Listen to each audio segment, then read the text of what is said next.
गणानान्त्वा गणपतिगुं हवामहे कविं कवीनामुपमश्रवस्तमं ज्येष्ठराजं ब्रह्मणां ब्रह्मणस्पत आनशृण्वन्नोतिभिः सीदसादनं प्रणो देवी सरस्वती वाजेभिर्वाजिनीवती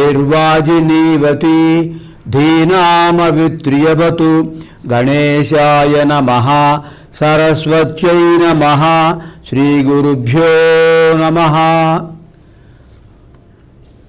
ఏసిటీ వారి ఓం ఛానల్ ద్వారా ప్రసారమవుతున్న భారతీయ సంస్కృతి వైభవ కార్యక్రమానికి ఇది 21వ విభాగం. ఈ కార్యక్రమాన్ని సందర్శిస్తున్నటువంటి ప్రేక్షక మహాశయులందరికీ శుభాకాంక్షలు. అకార ఉకార మకారాలతో కూడినటువంటి ఓంకారం సృష్టి స్థితి లయాత్మకం, త్రిమూర్త్యాత్మకం. సమస్త వేద మంత్రాలకు ఆద్యక్షరం. ప్రణవశ్చందసామివా అన్నారు. ఛందసాం ప్రణవ ఇవ.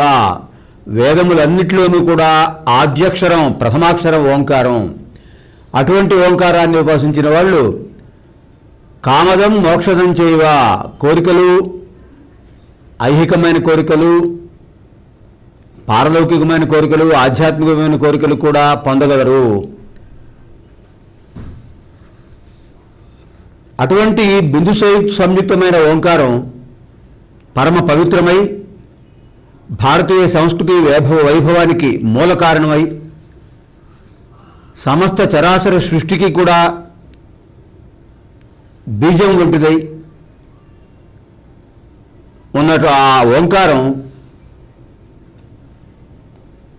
యోగులకు ప్రాణాధారమైనది. యోగులు ఓంకారాన్ని ప్రాణాయామపూర్వకంగా, అంటే ఇప్పుడే మనం ఉచ్చరించుకున్నాం, ఒక మాత్రాకాలం అంటే ఒక కనురెప్పపాటు సమయం. కంటి రెప్ప ఒకసారి పడిలేస్తే ఎంత తక్కువ సమయం ఉంటుందో అటువంటి స్వల్ప వ్యవధి కాలాన్ని మాత్రాకాలం అంటారు. అటువంటి మాత్రాకాలాలు 12 మాత్రాకాలాలతో వినియోగించి ప్రణవనాదాన్ని చేసినట్లయితే అది మనకు భుక్తిముక్తిదాయకం అన్నారు. అందుకనే మనం ప్రాణాయామం చేసేటప్పుడు, ప్రాణాయామపూర్వకంగా ప్రణవ ధ్యానం చేసేటప్పుడు ఓంకారం సుదీర్ఘంగా చేసినట్లయితే అది చాలా మంచిది. ఇటు మానసికమైన అటు శారీరకమైన ఆరోగ్యానికి చాలా ప్రధానమైనటువంటి కారణం ఓంకార ఉచ్చారణ. నాదోపాసన అంటారు దాన్ని. ఆ పరబ్రహ్మ యొక్క సంకేతం ప్రణవనాదం. ఎక్కడ ప్రణవనాదం ఉచ్చారణ ఉంటుందో, ఎక్కడ ప్రణవనాదాన్ని ఉపాసన చేస్తుంటారో అక్కడ పరబ్రహ్మతత్వం ఉంటుంది. పరబ్రహ్మ లేనటువంటి జీవే లేదు. ఏ చరాచర సృష్టి ఆ పరబ్రహ్మ నుంచి వచ్చిందో ఆ చరాచర సృష్టి అంతటిలోనూ ఆ పరబ్రహ్మ నిబిడీకృతమై అంతర్యామిగా ఉండటం వల్ల ప్రతి జీవి కూడా అంతర్ముఖంగా తనలో లోపల మారుమోగుతున్నటువంటి ఆ నాదాన్ని పరిశీలించాలి. అదే అంతర్ముఖత్వం అంటారు.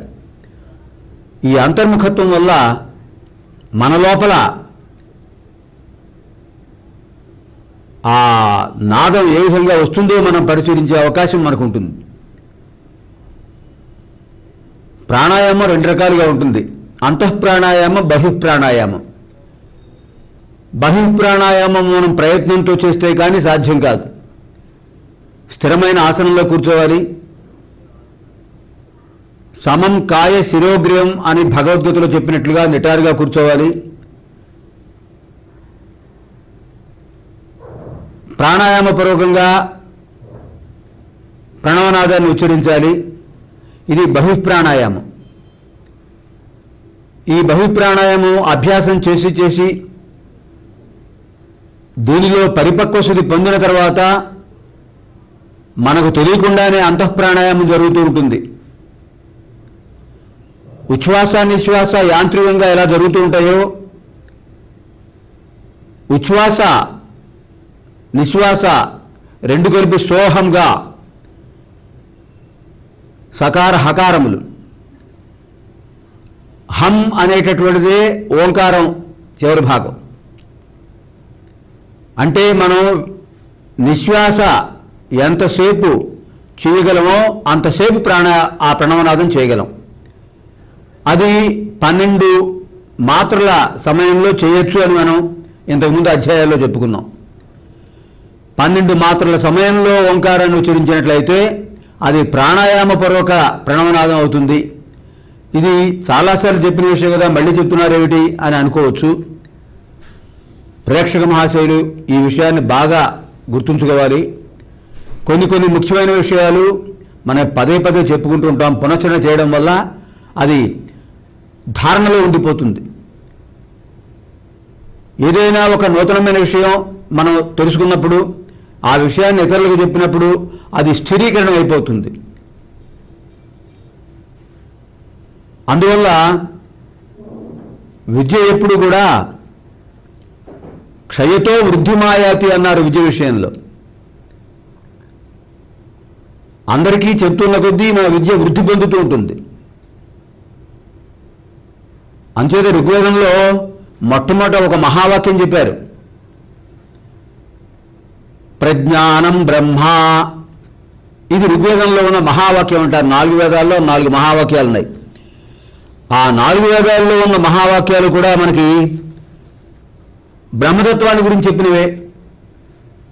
అందులో ప్రజ్ఞానం బ్రహ్మ అనేది ఋగ్వేదంలో చెప్పినటువంటి ఈ వాక్యాన్ని మనన వాక్యం అంటారు. అంటే మాటి మాటికి మననం చేసుకుంటూ ఉండాలి. ఏమిటిది?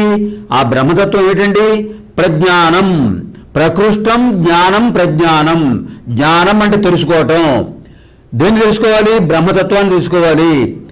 ప్రకృష్టమైనటువంటి బ్రహ్మజ్ఞానాన్ని తెలుసుకోవడమే అది బ్రహ్మైవ భవతి అన్నట్లుగా మానవత్వం దైవత్వానికి దారితీస్తుంది. అది ప్రజ్ఞానం బ్రహ్మ. దీన్ని మనన వాక్యం అంటారు. ఇది ఋగ్వేదానికి సంబంధించింది. ఈ ఋగ్వేదంలో ఐతరేయ బ్రాహ్మణం అనే ఒక శాఖ ఉంది. ఆ ఐతరేయ బ్రాహ్మణంలో చెప్పారు ప్రజ్ఞానం బ్రహ్మ అనేది ఈ వాక్యాన్ని. అలాగే యజుర్వేదంలో ఉన్న మహావాక్యం మరొకటి ఏంటంటే అహం బ్రహ్మాస్మి. అహం బ్రహ్మ అస్మి. అహం నేను, బ్రహ్మ అస్మి, ఆ పరబ్రహ్మనై ఉన్నాను.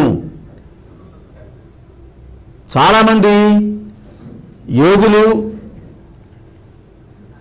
ఇతరులను సంబోధించేటప్పుడు ప్రేమస్వరూపులారా, ఆత్మస్వరూపులారా, పరమాత్మ స్వరూపులారా అని సంబోధిస్తుంటారు. భగవాన్ సత్యసాయిబాబా వారు భక్తుల్ని ఎప్పుడు కూడా ఆత్మస్వరూపులారా అని పిలుస్తుంటారు. అంటే మీరందరూ ఆత్మస్వరూపులు, పరమాత్మ మీలో ఉన్నాడు, అంతర్యామిగా ఉన్నాడు అనే విషయాన్ని మాటిమాటికి మననం చేయించడం కోసమే ఆయన అలా సంబోధిస్తూ ఉంటారు. అది అందుచేత మనకి అహం బ్రహ్మాస్మి అనేది యజుర్వేదంలో ఉన్న వాక్యం. దీన్ని అనుభవ వాక్యం అంటారు. మొదట మనన వాక్యం. ఎప్పుడైతే ప్రజ్ఞానం బ్రహ్మ అని ఋగ్వేదంలో చెప్పారో, ఋగ్వేదంలో ఉన్న ఐతరేయ బ్రాహ్మణంలో ఈ మహావాక్యం చెప్పారో, ప్రజ్ఞానం బ్రహ్మ, ప్రకృష్టమైన జ్ఞానమే బ్రహ్మతత్వము అనేది ప్రజ్ఞానం బ్రహ్మ మనన వాక్యం. ఇది మాటిమాటికి మననం చేసుకుంటూ ఉండాలి. ఏదైతే కొత్త విషయం నేర్చుకుంటున్నావో ఆ నేర్చుకునే శక్తి ఆ బ్రహ్మయే. ఆ బ్రహ్మతత్వం మన చేత నూతన విషయాన్ని నేర్చుకునేటట్టు చేస్తున్నాడు. అంచేతనే ప్రజ్ఞానం బ్రహ్మ అనేటటువంటిది మనన వాక్యంగా, ఋగ్వేద మహావాక్యంగా మనం గుర్తుంచుకోవాలి. తర్వాత మహావాక్యం యజుర్వేదంలోది అహం బ్రహ్మాస్మి.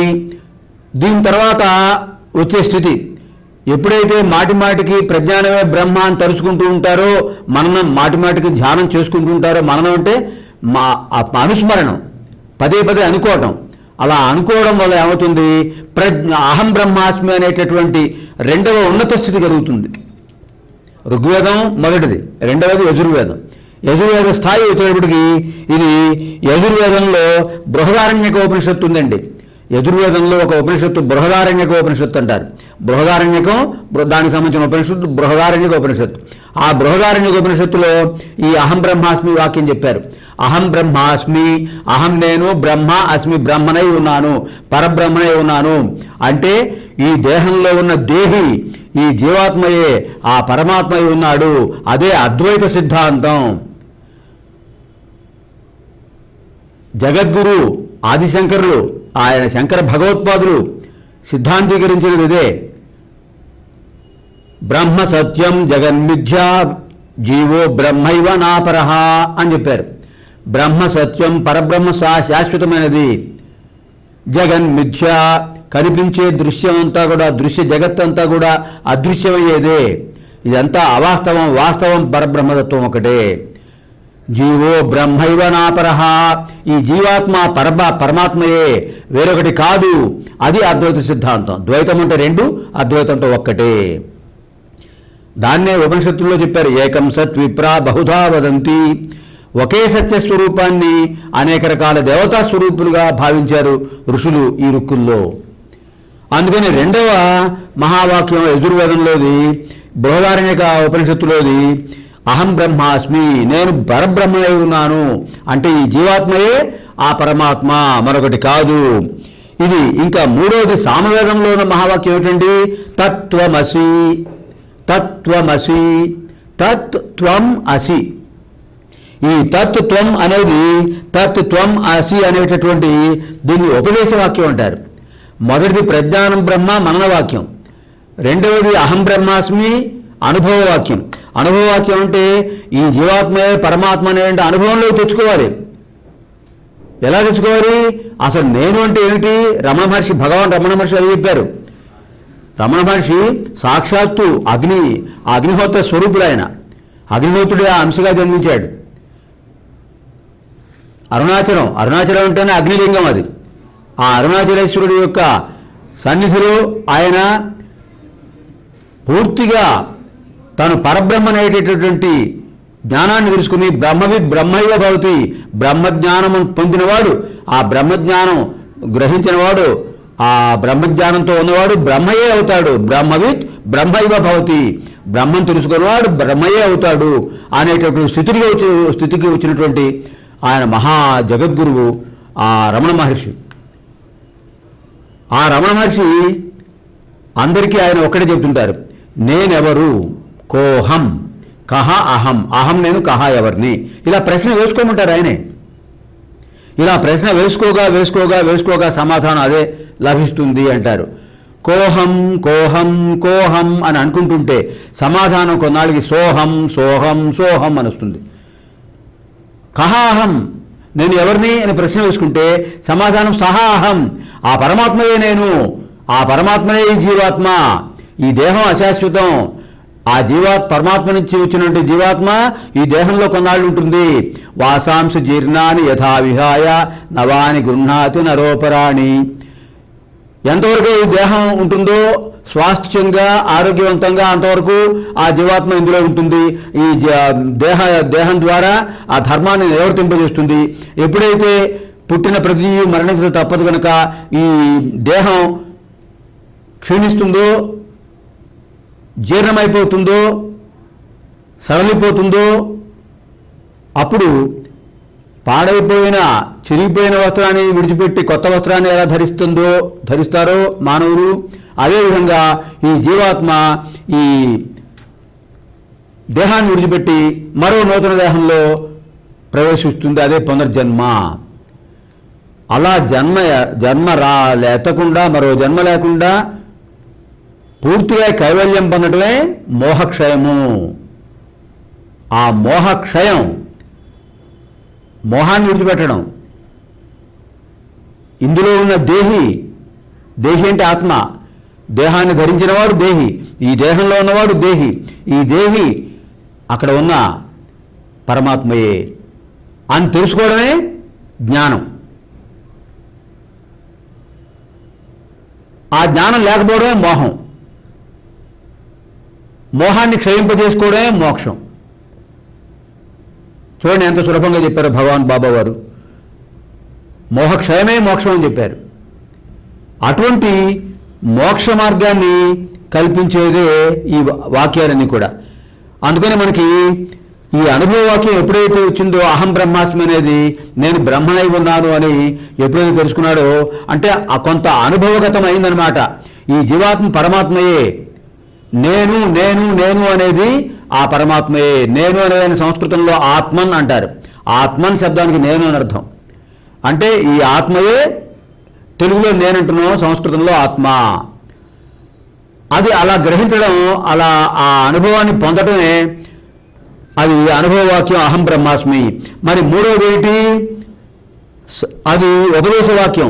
ఎప్పుడైతే అనుభవం పొందాడో ఈ ఉపదేశవాక్యం తత్వమసి, ఇది సామవేదంలో.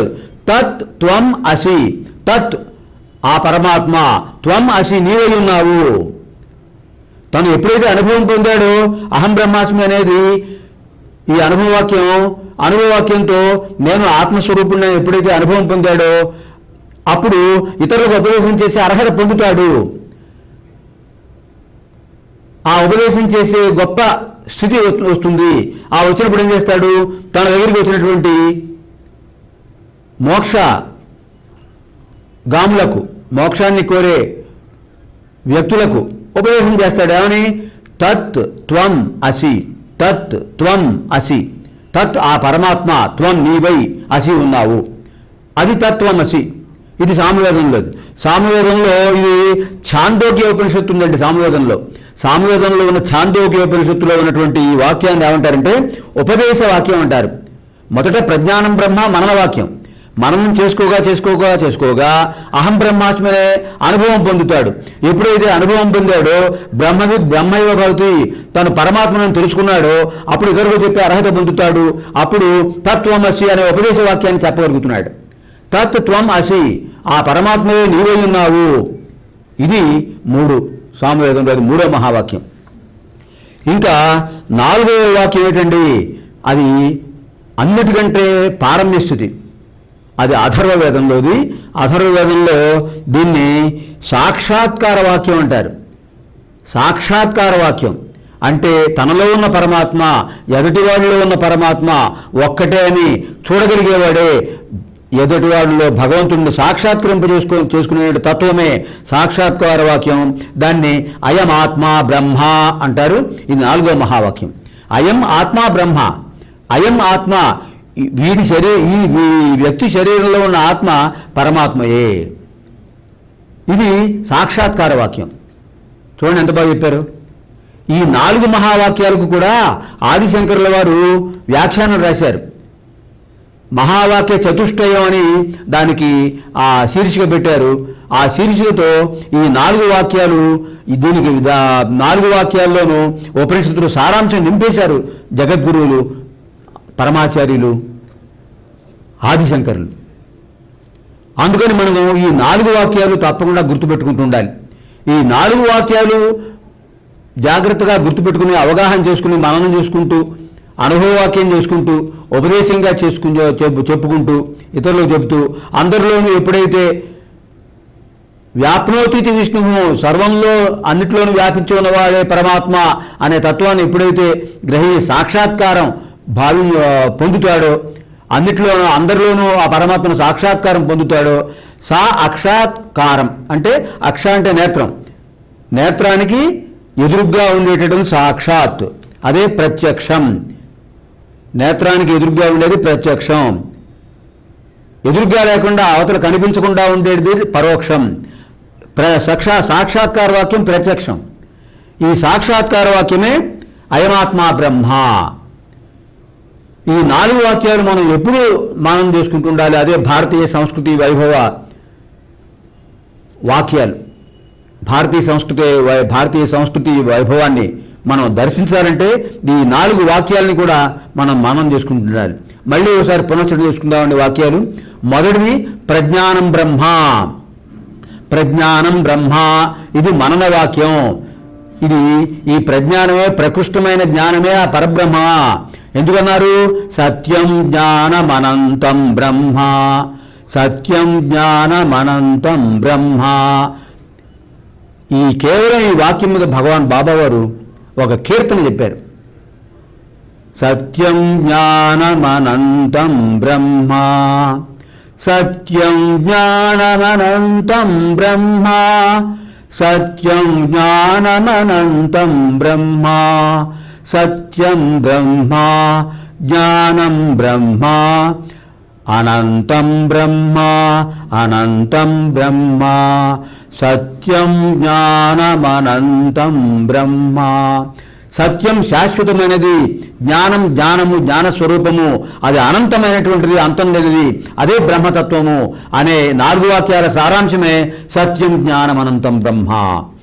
అందుకని ప్రజ్ఞానం బ్రహ్మ అనేటటువంటి మననవాక్యాన్ని మనం మాటిమాటికి మననం చేసుకుంటూ అలా ఉంటే ఈ ఋగ్వేదంలో ఉన్న ఈ వాక్యాన్ని మనం 2వ స్థితికి చేరుకుంటాం. అహం బ్రహ్మాస్మి అనే అనుభవ వాక్యాన్ని పొందగలుగుతాం. యజుర్వేదంలో చెప్పిన మహావాక్యం అహం బ్రహ్మాస్మి, అహం బ్రహ్మ అస్మి, నేను బ్రహ్మనై ఉన్నాను, ఈ ఆత్మ పరబ్రహ్మయే అని అనుభవగతం చేసుకోవడమే 2వ మహావాక్యం. తర్వాత 3వది ఏమిటి?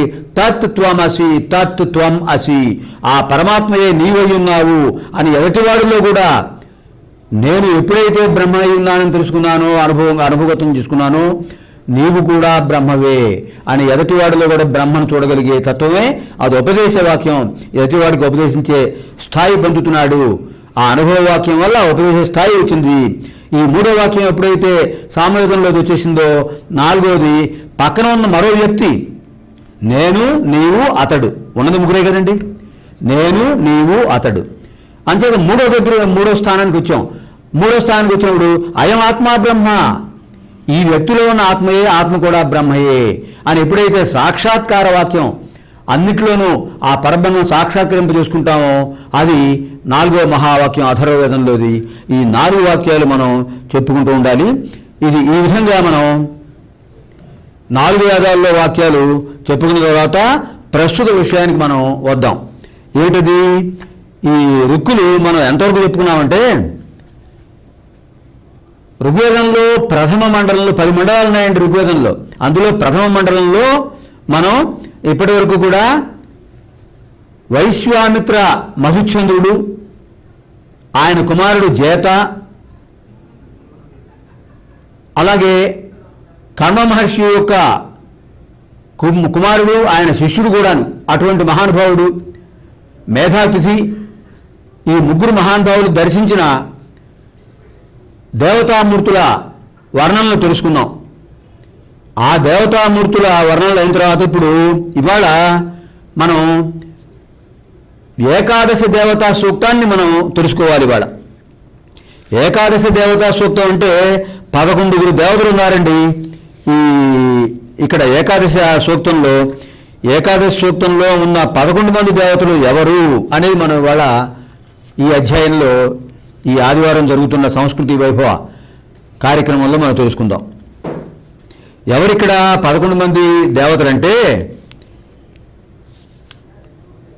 ఈ కణ్వ మహర్షి యొక్క పుత్రుడు మేధాతిథి దర్శించినటువంటి దేవతలు 11 మంది కూడా ఈ సూక్తంలో మనకి తెలుస్తున్నారు. ఎవరెవరు వాళ్ళంటే, అశ్విని దేవతలు, సూర్యుడు, అగ్ని, విశ్వే దేవతలు, అలాగే వాళ్ళతో పాటు వాయుదేవుడు, ఇంద్రవాయువులు, మిత్రావరుణులు, మరుగ్గా దేవతలు, పౌష్ణుడు, పూష్ణ అనే పదాన్ని నుంచి వచ్చింది పౌష్ణ. ఈ పౌష్ణు అంటే సూర్యభగవానుడు. వీళ్ళు మనకి ఈ ఏకాదశ దేవతా సూక్తంలో మనకి కనిపిస్తున్నారు. ఈ అందరినీ కూడా అనుష్ఠుప్ ఛందస్సులో దర్శించాడు మహానుభావుడు మేధాతిథి.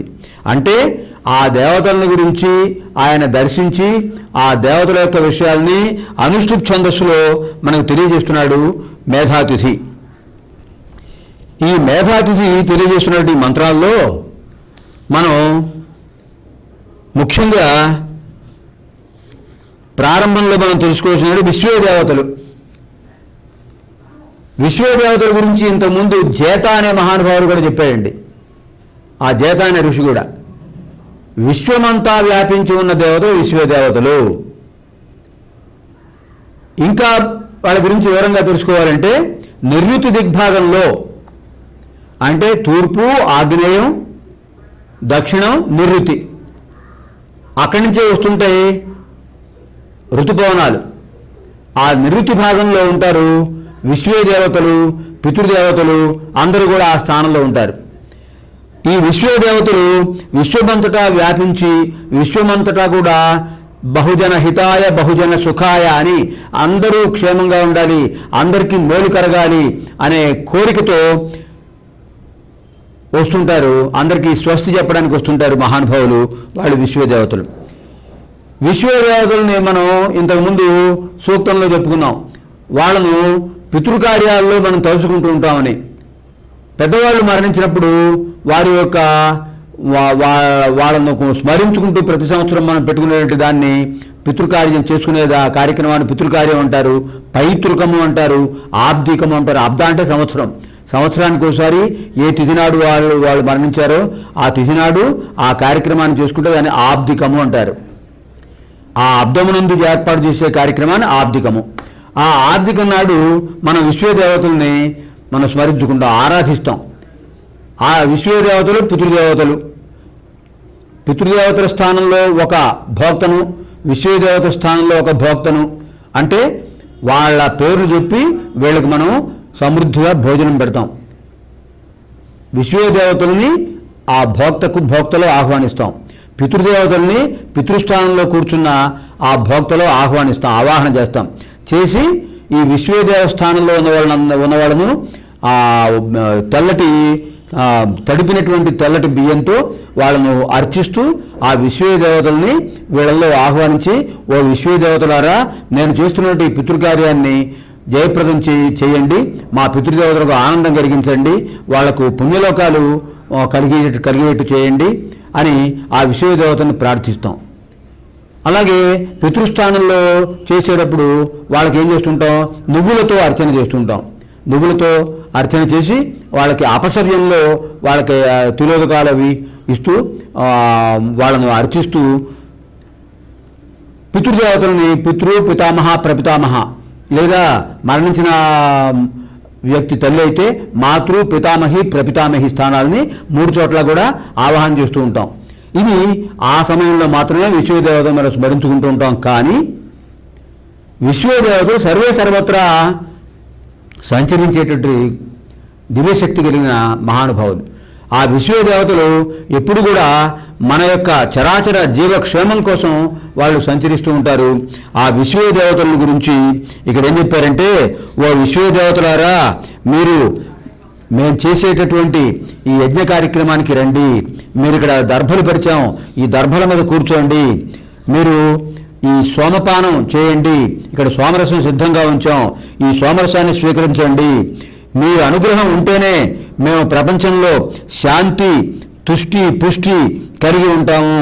అంచేత ఓ విశ్వదేవతలారా, మీరే మమ్మల్ని ఉద్ధరించండి. మా జీవితంలో మేము ఒక ఉన్నత స్థానం పొందాలంటే మీ యొక్క ఆశీర్వాదం కావాలి, మీ యొక్క దివ్యమైన అనుగ్రహం కావాలి అని మనం వాళ్ళను ప్రార్థిస్తున్నాం. అది ఇక్కడ సాయణ మాధవాచార్యులు గారు ఈ విశ్వదేవతల గురించి చెప్తూ ఆయన ఏమన్నారంటే, విశ్వే చరంతీతి విశ్వదేవాహ అని చెప్పారు ఆయన. విశ్వే సర్వత్ర చరంతీతి విశ్వదేవాహ, దివ్యతే ఇది దేవహ అని చెప్పారు ఆయన మాధవాచార్యులు గారు. దివ్యతే ఇది దేవహ, దివ్యశక్తి సంపన్నుడైన వాడు దేవుడు. విశ్వంలో సంచరించే దేవతలు విశ్వేదేవులు. ఈ విశ్వేదేవతలు తద్విష్ణో పరమం పదం అన్నట్లుగా ఎక్కడ ఆ సర్వత్రా వ్యాపించినటువంటి పరమపద స్థానంలో ఉన్నటువంటి వాళ్ళు కనుక వాళ్ళ అనుగ్రహం వల్లనే మనం జీవితాన్ని ధన్యం చేసుకోగలమని చెప్పారు. ఆ తర్వాత మనకి వస్తున్నటువంటి దేవతల మరుద్గణం మరుత్తులు ఈ మరుద్గణం గురించి కూడా వైశ్వామిత్ర మధుచంద్రుడు చెప్పాడు. తర్వాత జేత చెప్పాడు. ఆయన గురించి మళ్ళీ ఒకసారి మనం ఇక్కడ తెలుసుకుంటున్నాం. ఈ మరుత్తులంటే వాయువులని కూడా అర్థం ఉంది. ఇక్కడ వీళ్ళు సప్తమరుతులు. ఈ సప్తమరుతులు కూడా 7 రూపాలతో ఉంటారు.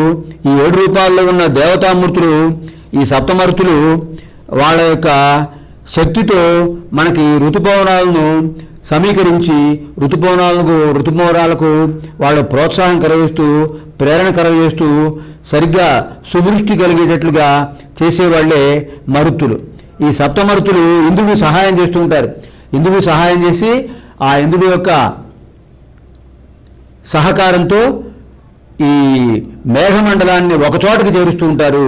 ఆ ఒకచోటకి చేర్చి ఎక్కడ అవసరమవుతుందో వర్షం, ఆ అవసరమైన ప్రదేశంలో ఎక్కువ వర్షం పడేటట్టుగా చేస్తారు ఈ మరుద్గణం. అందుకనే యజ్ఞాలు చేయడం వల్ల సుదృష్టి కలుగుతుందని భగవద్గీతలోనూ చెప్పారు, వేదాంతంలోనూ చెప్పారు. ఈ యజ్ఞం మానవులకు దేవతలకు మధ్య అనుసంధానాన్ని కలగజేసేది. యజ్ఞాలు చేయడం ద్వారా దేవతల యొక్క అనుగ్రహం పొందుతున్నాం మనం. ఆ దేవతలు ఈ యజ్ఞాల్లో మనం ఇచ్చే హవిస్సుల్ని వాళ్ళు స్వీకరించి మనకు ఆనందాన్ని కలగజేస్తున్నారు. లౌకిక పారలౌకిక అనుగ్రహాన్ని కలగజేస్తున్నారు. అటువంటి స్థితిని కలగజేస్తున్నారు ఈ మరుద్గణం. ఈ మరుద్గణం ఇంద్రుడి దగ్గరికి వెళ్ళి ఆయనతో చెప్తున్నారట, ఓ మహానుభావ మహేంద్ర, మేము నీ ఆజ్ఞ శిరసాహించి వచ్చాం. ఏ ప్రదేశంలో ఉన్నటువంటి మేఘాలను మేము తీసుకురావాలో చెప్పండి. ఎక్కడెక్కడ మేఘాలున్నాయి, ఎక్కడెక్కడ అవి సంచరిస్తున్నాయి, ఆ సంచరించే మేఘాలన్నిటి మేము తీసుకొస్తాం. మీరు మాకు మార్గనిర్దేశం చేయండి, మార్గదర్శి అవ్వండి అని చెప్తున్నారట. అంచేత అటువంటి మరుద్గుణాన్ని మనం ఆహ్వానిస్తున్నాం ఈ యజ్ఞ ప్రక్రియలో. ఆ మరుద్గుణాన్ని ఆహ్వానించి ఓ మరుత్తులు వీళ్ళు ఈ మరుతుల్ని ఆహ్వానించడం వల్ల వాళ్ళు మామూలుగా ఉగ్రస్వరూపంతో ఉంటారు. ఆ ఉగ్రస్వరూపాన్ని పోగొట్టడానికి, వాళ్ళని శాంతింపజేయడానికి మనం ఇక్కడ వాళ్ళకి సోమపానాన్ని ఇస్తున్నాం, సోమరసాన్ని ఇస్తున్నాం, సోమపానం చేయమని ఆహ్వానిస్తున్నాం. ఇక్కడ మాధవాచార్యులు వారు, సాయణ మాధవాచార్యులు వారు ఏమన్నారంటే, ఈ మరుత్తులు పృథ్వీపుత్రులు అన్నారు. మరుత్తులు పృథ్వీపుత్రులు అవడం చేతనే పృథ్వీకి క్షేమం కలగజేయాలని ఎప్పుడైనా సరే కొడుకు ఏం కోరుకుంటాడు? తన తల్లి క్షేమంగా ఉండాలి అనుకుంటాడు. తల్లి ఏమనుకుంటుంది? కొడుకు క్షేమంగా ఉండాలనుకుంటుంది. ఎందుకంటే రక్త సంబంధం అది. మరి ఐహికమైన ఈ స్థితి మనం ఇదే ఇంత అనుబంధంతో ఉంటే, సానుబంధంగా ఉంటే, ఆ దైవీ సంబంధమైన ప్రక్రియ ఇంకా ఎంత సామధికంగా ఉంటుంది. అందుకని ఈ మరుద్గణం ఎప్పుడు కూడా పృథ్వీని సస్యశ్యామలం చేయాలని, పృథ్వీని సురక్షితం చేయాలని, పృథ్వీని నిరంతరం తేజోవిభవం చేయాలని వాళ్ళు భావిస్తుంటారు. అది ఆ విధంగా మరుత్తులు ఇక్కడికి వచ్చి పృథ్వీపుత్రులు కనుక వాళ్ళు తమ ఉగ్రత్వాన్ని పోగొట్టుకుని, ఎప్పుడైతే ఈ యజ్ఞం చేసే యజమాని మరుతుల్ని ఆహ్వానించి, మహానుభావులారా నా ఆహ్వానాన్ని మన్నించండి, మీరు దర్భాస్త్రమైన కూర్చోండి, సోమరసాన్ని స్వీకరించండి, మమ్మల్ని అనుగ్రహించండి, సువృష్టి కలిగించండి, మమ్మల్ని కాపాడండి, చరాచర సృష్టిని జీవింపజేయండి అని ఎప్పుడైతే ప్రార్థిస్తున్నాడో అప్పుడు వీళ్ళు ఆ ఉగ్రత్వం పోయి శాంతత్వం పొందుతున్నారు. ఎందుకు వీళ్ళకి ఉగ్రత్వం వచ్చిందంటే, ఈ మరుద్గణం చరాచర సృష్టి అంతా కూడా ఆరోగ్యంగా ఉండాలని అంతా తిరుగుతుంటారు. అలా తిరుగుతుండటం వల్ల ఆ అంతరిక్షంలో వాళ్ళకి ఒక్కొక్క చోట ఆటంకాలు కలుగుతుంటాయి. తేజోరాశి అంతరిక్షం, ఆ నభోవిధిలో తిరుగుతూ వాళ్ళు అలసట పొంది వస్తారు. ఆ అలసట పొంది వచ్చినప్పుడు వాళ్ళకి కొంత ఉగ్రత్వం అంటే తీవ్రత్వం వస్తుంది. ఆ తీవ్రత్వాన్ని పోగొట్టడానికే ఈ యజ్ఞ ప్రక్రియలో వాళ్లకు సమంత్రకంగా ఆహ్వానం జరుగుతుంది. అందుకని ఏమంటున్నారంటే ఇక్కడ, ఓ మరుద్గణ దేవతలారా, మీరందరూ కూడా పృథ్వీపుత్రులు, మీరు ఈ సోమరసం స్వీకరించండి.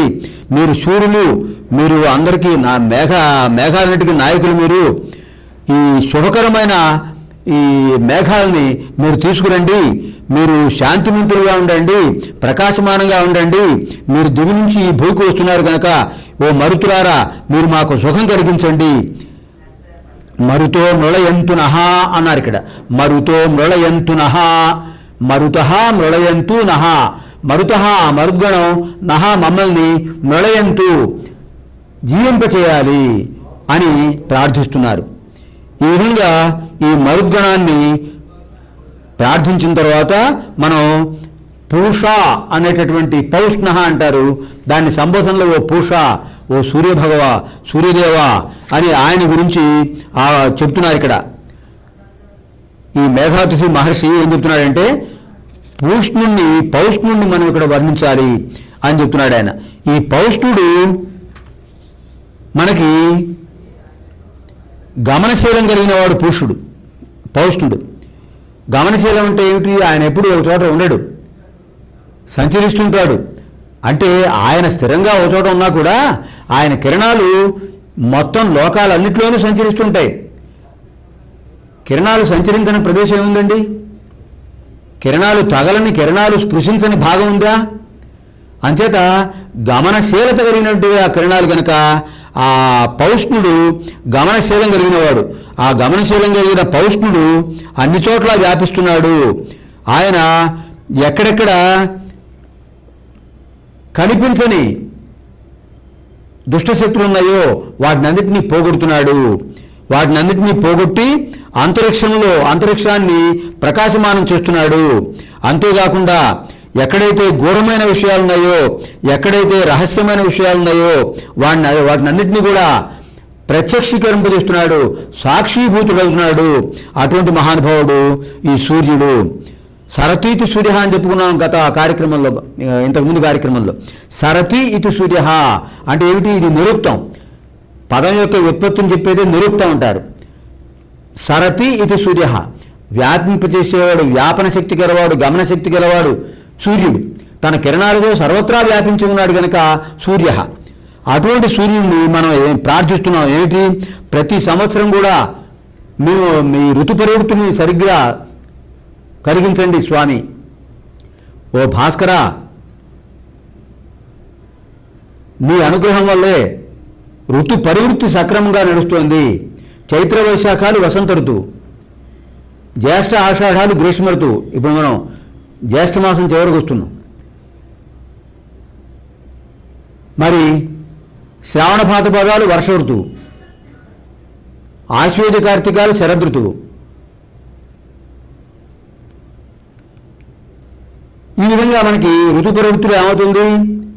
చైత్రం వైశాఖం, జ్యేష్ఠం ఆషాఢం, శ్రావణం భాద్రపదం, ఆశ్వేజం కార్తీకం, మార్గశిరం పుష్యం. మార్గశిర పుష్యాలు దానికి హిమవంత ఋతువు. మార్గశిర మాసం శిశిర ఋతువులో హిమవంత ఋతువులో భాగం. మార్గశిరం మాసం పుష్యమాసం. మనకి సంక్రాంతి పండుగ పుష్యమాసంలో వస్తుంది, చలికాలం. అది హిమవంత ఋతువు. హిమం అంటే మంచు కురిసే కాలమే హిమవంత ఋతువు. తర్వాత చివరిది శిశిర ఋతువు, మాఘం ఫాల్గుణం, అది చివరి ఋతువు. ఈ 6 ఋతువుల యొక్క పరివృత్తిని సక్రమంగా చేసేవాడే సూర్యభగవానుడు. అదే మనం ఇక్కడ సాయణ మాధవాచార్యులు గారు ఈ రుక్కులు ఆయన వ్యాఖ్యానం చేసింది అదే. ఓ మహానుభావ, అహస్కర, భాస్కర, కృపాకర, నీవు ఋతు ప్రవృత్తిని సక్రమంగా ఉంచు. వసంత ఋతువులో చిగురుస్తుంటాయి, అంతా శోభాకరంగా ఉంటుంది. గ్రీష్మ ఋతువులో వెచ్చదనం ఉంటుంది, వర్ష ఋతువులో ఆర్ద్రంగా ఉంటుంది అంతా. శరదృతువులో వర్షాలు వెనకబడిపోతాయి, ఎక్కువ ఎండ ఉండదు, వాతావరణం ఆహ్లాదకరంగా ఉంటుంది.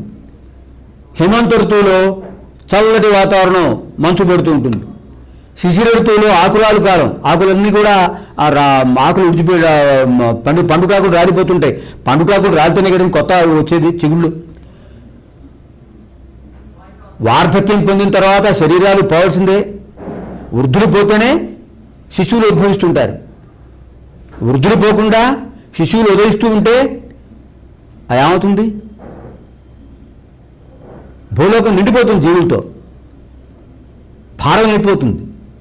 ఆ భారాన్ని మోయలేదు భూదేవి, ఆవిడ కూడా హద్దు ఉంది. అందుకని పోయేవాడు పోతుంటారు, వచ్చేవాళ్ళు వస్తుంటారు. అంతే ఇక్కడ ఈ సూర్యభగవాన్ గురించి చెప్పే మంత్రంలో సాయణ మాధవాచార్య వారు చెప్పారు, భగవంతుడు సూత్రధారి, మనమంతా పాత్రధారులం. ఏ పాత్రను ఎప్పుడు పంపించాలో ఆయన చెప్తాడు. ఆ పాత్ర తను ఏ పాత్రను ధరించి ఇక్కడికి వస్తున్నాడో ఆ పాత్రకు న్యాయం చేయాలి. చేసిన తర్వాత మళ్ళీ సూత్రధారి దగ్గరికి వెళ్ళాలి. అప్పుడు మళ్ళీ కొత్త పాత్రను పంపిస్తుంటాడు. ఇది జగన్నాటకం. ఈ జగన్నాటకాన్ని సూత్రధారి భగవంతుడు, మనమందరం పాత్రధారులం. ఇది జరుగుతూ ఉంటుంది. వచ్చే పాత్రలు వస్తుంటే కొన్ని పాత్రలు ప్రవేశం అవుతుంటాయి, కొన్ని పాత్రలు నిష్క్రమిస్తూ ఉంటాయి. అది సహజమైనటువంటి సృష్టి స్థితి లయాత్మకమైన కార్యక్రమం ఇది. అందుకని దీని కారకుడు ప్రత్యక్ష భగవానుడు, ఆ సూర్యుడు. అంచేత ఆయన ఏం చెప్తున్నాడంటే ఇక్కడ, ఓ మహానుభావ, నీవు జ్యోతిస్వరూపుడివి. ఉషోదయం కాగానే భగవానుడు, ఆ ప్రభాకరుడు తన కిరణాలని ప్రసారం చేస్తున్నాడని మనం గ్రహిస్తాం. వెంటనే ఏం చేస్తాం? భారతీయ సంస్కృతి వైభవంలో చెప్పుకున్నాం, ప్రతి కార్యక్రమంలో చెప్తున్నాం మనం. ఒక్కసారి ఆ ఉషోదయానికి నమస్కారం చేస్తాం, ప్రభాకరుడికి నమస్కారం చేస్తాం. లేవగానే ఆ చేతులను చూసుకుని ఆ చేతుల్లో కాంతిని చూసుకుంటాం. వేళ చివరి భాగంలో ఇచ్ఛాశక్తిని, మధ్య భాగంలో జ్ఞానశక్తిని, చివరి భాగంలో క్రియాశక్తిని దర్శించుకుంటాం. ఒకసారి కళ్ళు నిలుపుకుని ఆ భగవంతుని స్మరించుకుని ఆ ఉషోదయానికి, మన ఉషోదయాన్ని చూడడానికి బయటికి రావాలి. ఆ ఉషోదయ, ఆ అరుణారణ కిరణాలని, ఆ ఉష కిరణాలని చూసినట్లయితే ఎంత శక్తి వస్తుంది మనకి. ఆ శక్తిని ప్రసాదించేవాడు ఆయనే. అందుకని ఆ జ్యోతిస్వరూపుణ్ణి మనం స్మరించాలి. పైగా మనం ఏం చేస్తుంటాం? అంతఃశుద్ధి బహిశుద్ధి, స్నానం బహిశుద్ధి, అంతఃశుద్ధి ధ్యానం. స్నానాది కార్యక్రమాలు అయిపోగానే మనం కూర్చుంటాం, దీపారాధన చేస్తాం. ఆ జ్యోతిస్వరూపుణ్ణి ఆరాధిస్తున్నాం, అదే దీపారాధన. దీప ఆరాధన. దీప్యతే ఇది దీప, దీప్యతే ఇది దీప అంటే ప్రకాశింపజేసే దీపం, వెలుగునిచ్చేది దీపం. దీపం జ్యోతి పరం బ్రహ్మ, దీపం జ్యోతి పరాయణం, దీపేన వ్యావృతో లోక, దీపలక్ష్మి నమోస్తుతే అని ఆ దీపాన్ని ఒక లక్ష్మీదేవిగా భావిస్తున్నాం. ఐశ్వర్యానికి చెందిన దీపం. ఆ దీపారాధన చేసి ఆ సూర్యభగవానుడి యొక్క తేజస్సును ఆ దీపంలో చూసుకుంటూ ముందు ప్రార్థన చేస్తాం, తర్వాత ధ్యానం చేస్తాం, తర్వాత షోడశోపచార పూజ చేస్తాం. ఇది మనకి భారతీయ సంస్కృతిలో ఒక భాగం. ఆహారం తీసుకోవటం, మంచినీళ్ళు స్వీకరించడం, విశ్రాంతి తీసుకోవటం దైనందిన కార్యక్రమాల్లో ఎలాంటి భాగాలో ప్రార్థన, ధ్యానం, ప్రాణాయామం, ఓంకారనాదోపాసన, భగవంతుడి యొక్క షోడశోపచార సేవా కార్యక్రమం, షోడశోపచార పూజ, ఇవి కూడా దైనందిన కార్యక్రమాల్లో ఒక భాగమే. అలా చేసిన వాడు తప్పకుండా ఉత్కృష్ట స్థితిని పొందుతాడు. ఎందుకని? ఉన్న స్థితి కంటే ఉన్నత స్థితి పొందటమే మానవ జీవిత లక్ష్యం. ఎక్కడుందిగా గొంగళి అంటే వేసిన చోట ఉన్నావా అన్నట్టు కాదు కదా. తిర్యక్కుల కంటే ఊర్ధ్వగామి గొప్పవాడు. పశుపక్ష్యాదులన్నీ కూడా తిర్యక్కులు, అడ్డంగా సంచరించేవి. ఒక్క మానవుడు మాత్రమే ఊర్ధ్వగామి. దృష్టి ఊర్ధ్వంగా ఉండాలి. ఊర్ధ్వలోకాల్లో మొదటిది భూలోకం చెప్పుకున్నాం కదా. అందుకని ఇక్కడ భగవాన్ని మనం కోరేది ఇదే. ఓ సూర్య భగవాన్, ప్రత్యక్ష భగవానుడు, ఓ ఆ భాస్కర మహానుభావ, నీ వల్లనే మాకు ఋతు పరివృత్తి సక్రమంగా జరుగుతోంది. 6 ఋతువులు సవ్యంగా జరుగుతున్నాయి. ఆ ఋతుధర్మాలు సక్రమంగా ఉండేట్టుగా చేయి స్వామి. నీ వల్లనే మాకు నీరు అందుతోంది, జలం అందుతోంది. ఆ జలాధిదేవత వరుణుడు నీ యొక్క అనుగ్రహం వల్ల వస్తున్నాడు. నీకోసం మేము హవిస్సులు సిద్ధం చేశాం. ఈ హవిస్సులు స్వీకరించు స్వామి, మమ్మల్ని అనుగ్రహించు ఆయన సూర్యభగవాను ప్రార్థిస్తున్నారు ఈ మంత్రంలో. ఇంకా తర్వాత ఈ మనకి ఇంద్రవాయువులు వస్తున్నారండి. ఇంద్రవాయువులు, ఇంద్రుడు వాయువు, వాయుదేవుడి గురించి వివరంగా మనం అంతకుముందు విడిగా చెప్పుకున్నాం. ఇప్పుడు ఇంద్రుడి గురించి మనం ఇంతకుముందు మంత్రంలో చెప్పుకున్నాం. ఇప్పుడు ఇంద్రుడు వాయువు కలిసి ఇంద్రవాయువుడిగా మనం యజ్ఞానికి ఆహ్వానం చేస్తున్నాం. ఇంద్ర అంటే శ్రేష్ఠవేతకం అని చెప్పుకున్నాం కదా. ఇంద్రుడు అంటే శ్రేష్ఠుడు. ఆ శ్రేష్ఠుడైన ఇంద్రుడు ఆ వాయువు సహకారంతో మనకెంతో మేలు చేయడానికి వస్తున్నాడు. అటువంటి మా మహానుభావుణ్ణి ఈ మంత్రంలో ఆహ్వానిస్తున్నాం. ఇంద్రుడు దేవరాజు. ఆయన వజ్రాయుధం తీసుకుని, ఆయన వాహనం ఐరావతం, తెల్లటి ఏనుగు. ఆ ఐరావతం మీద కూర్చుని ఆయన అంతరిక్షంలో పర్యటిస్తూ ఉంటాడు. అంతరిక్షంలో పర్యటిస్తూ ఎక్కడెక్కడ ఎవరెవరు క్షేమంగా ఉన్నారు, అందరూ బాగున్నారా లేదా అని చూస్తుంటాడు ఆయన. దేవతలందరూ వాళ్ళ యొక్క విధులు బాధ్యతలు అందరూ సక్రమంగా నెరవేరుస్తున్నారా లేదా, దిక్పాలకులందరూ వాళ్ళ యొక్క నిర్వహణ, కార్యనిర్వహణ సక్రమంగా చేస్తున్నారా లేదా చూస్తుంటాడు. ఆ విధంగా ఇంద్రుడు వాయువు యొక్క సహాయంతో అంతరిక్షంలో తిరుగుతున్నాడు కనుక ఆయనను మనం ఇక్కడికి ఆహ్వానిస్తున్నాం.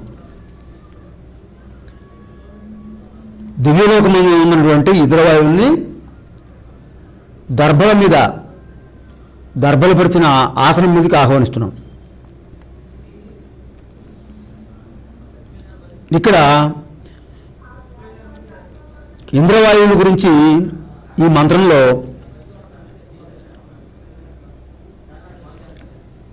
ఏం చెప్పారంటే,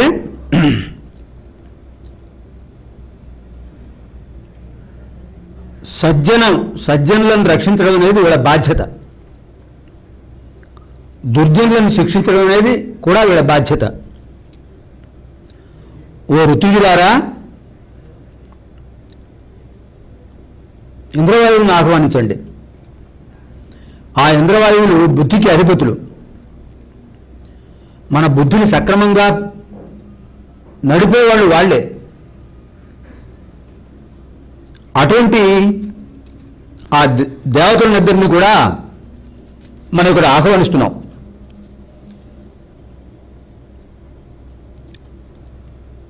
ఆ దేవతలను ఆహ్వానించి మనం దుష్టశక్తుల యొక్క బారి నుండి విముక్తులం కావాలి. దానికి మనం ఏం చేస్తున్నాం? మొట్టమొదటిగా యజ్ఞ వేదికను అలంకరించి, ఆ యజ్ఞ వేదిక 4 పక్కలా కూడా దర్భాస్తరణం చేసి, కుశాస్తరణం చేసి, సోమరసాన్ని సిద్ధం చేసి, ఇంద్రవాయువులను ఆహ్వానించి, ఓ మహానుభావులారా, మీ యొక్క అనుగ్రహంతోనే మేమందరం జీవిస్తున్నాం అని వాళ్ళను ఆహ్వానిస్తూ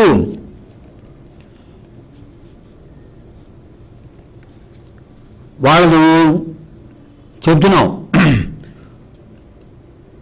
అన్ని చోట్ల వ్యాపించేటటువంటి తత్వం గలవాడు విష్ణుమూర్తి ఏ విధంగా ఉన్నాడో, వాయువు కూడా అన్ని చోట్ల వ్యాపించే తత్వం కలది. పంచభూతాల్లో పృథివీ తేజో వాయువు ఆకాశాలు ఉన్నాయి కనుక అందులో వాయువు ప్రకృతిలో ఒక భాగమై అంతా సంచరిస్తూ దేహంలో కూడా భాగమై ప్రాణ అపాన వ్యాన ఉదాన సమానాలుగా, ప్రాణ అపాన ఉదాన వ్యాన సమానాలు 5 రకాలు, అలాగే 5 ఉపవాయువులు ఈ రకంగా శరీరాన్ని నిలబెడుతూ మానవులకు ఉన్నత స్థానాన్ని కల్పించడానికి దోహదం చేస్తున్నారు ఈ వాయుదేవుడు, ఇంద్రదేవుడు కూడా. అటువంటి మహానుభావుల్ని మనం ఇక్కడ ఆహ్వానిస్తున్నాం. ఆ ఇంద్రుని వాయువుని కూడా ఆహ్వానించి మన ఈ మంత్రంలో ఓ మహానుభావ,